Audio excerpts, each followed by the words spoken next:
reason I'm making this video is because the planet seems to be populated by douchebags who don't understand why God Hand is one of the best games ever made, and I'm here to break it down for you. You play as Gene, a young chap who gets his arm cut off and replaced with the God Hand, which turns him into a face-punching powerhouse. For some reason he then makes it his business to bash in a bunch of thugs, freaks, dominatrices, demons, gorillas, robots, Shaolin monks and midgets. Awesome. Eventually you cross paths with the Devil Hand, who has powers comparable to God Hand. Yeah, the game has the same kind of mentality as the original beat-em-ups like Final Fight and Streets of Rage, in as much as you spend all of your time just beating people up, but God Hand is much more advanced.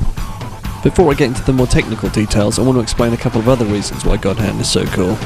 First of all, the game treads the line between martial arts action and slapstick violence. Each punch you land is a satisfying thwack that makes enemies recoil, stagger or get launched. God Hand stands out because everything you do feels so physical due to the enemy's reactions.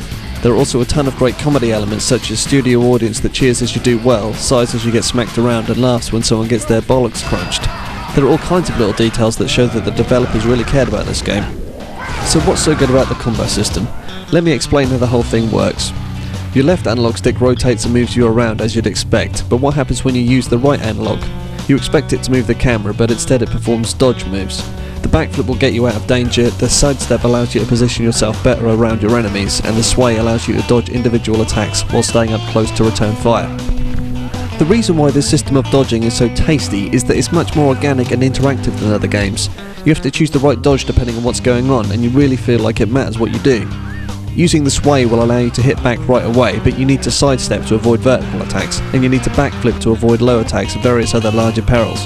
In addition, the dodge feature is a way to cancel out pretty much any move or animation, so if you've been slapped about or if you missed with a move, you can then dodge rather than remain open. You can also dodge cancel time and time again to miss out the end part of a move, thus making it quicker than it should be to repeat. Should this be abused? That's up to you and how much abuse you've already suffered from those bastards. Once you get used to following up any move with a dodge, you'll find yourself ducking and weaving all over the place as it becomes part of your fighting style and ability to dance around your enemies. Once you've figured out how not to get hit yourself, the real fun starts. Once an enemy gets tired of being punched in the face, they'll block. If you keep attacking, they'll knock you away and counter-attack. So rather than let that happen, you can use a guard breaker, which causes a guard stun if they block it, allowing you to score some free hits. It's not a complicated idea, but it is a cool system. At a basic level, you try to score hits, end up getting blocked, then try to react with a guard breaker before they counter you. Once you've slapped a guy around enough times, they'll get dizzy, which allows you to use a stun move. These are awesome special moves which give you some guaranteed massive damage, as well as making you invulnerable to surrounding bad guys, so they're a great reward to work towards as you fight. You can also stomp on their worthless balls when they're on the floor, which is awesome. Other tricks up your sleeve are the God Hand itself and the roulette wheel. The God Hand makes you unblockable and invincible, as well as giving you the ability to punch at light speed, and the roulette attacks are unblockable super moves, which can save your ass if you've saved up enough orbs. As if everything I've said isn't enough, I haven't even touched on the customizable combat style. As you play through the game, you unlock and purchase various moves, which you can map to your controls as you see fit. There are over 100 moves in total, along with about 30 roulette moves.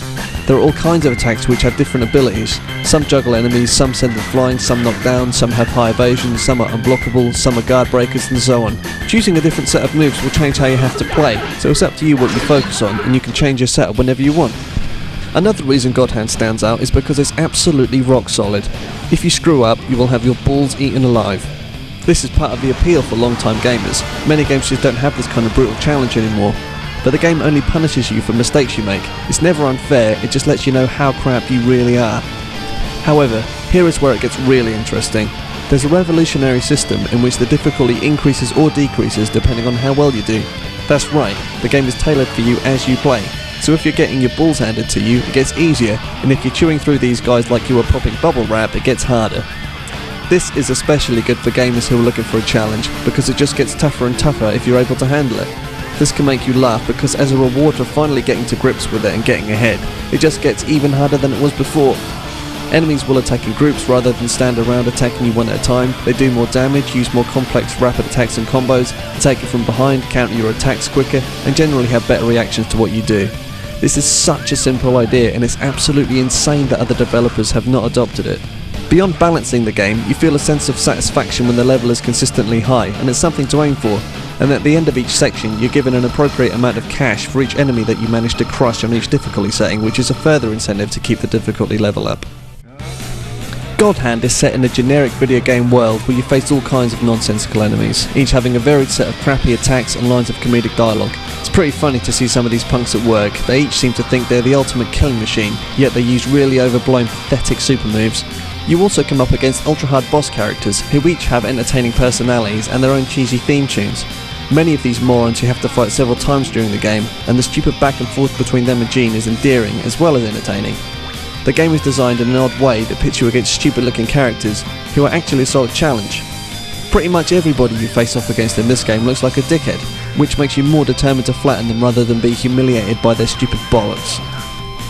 The designers of God Hand are obviously very aware of gaming cliches, and there are many subtle little gags which will appeal to long-time gamers, such as rescuing villagers who clearly could have rescued themselves, as well as giant fruit as health pickups and characters ripped directly from Final Fight. These little touches make you feel rewarded for being a gamer.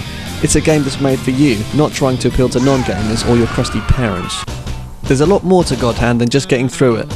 After you barely survive on normal mode for the first time, you can reload your game and you'll find all the sexy moves and upgrades available in the shop to start with, along with a few new ones. This allows you to max out Gene earlier and really play around with everything the game has to offer, as well as your worthless balls. Replaying the game doesn't get old due to the number of possible combinations of moves to experiment with. There's also the hard mode, which is serious business, along with dozens of individual challenges to complete, some of which will make you cry like a little bitch. Beyond this, if you really think you're Billy Big Bollocks, there's the ultimate hardcore challenge of clearing the game without using God Hand or roulette. Try that on hard mode, you bastard. So that's it. Sit back and watch some more arse pounding, then go get a copy of God Hand for yourself.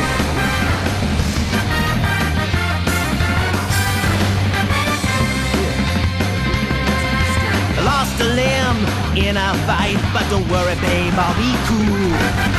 The ultimate power of a god is now my secret. My defenses are impregnable, my style is impetuous. If it's too much I'll grovel at your feet, I beg for mercy when I feel the heat.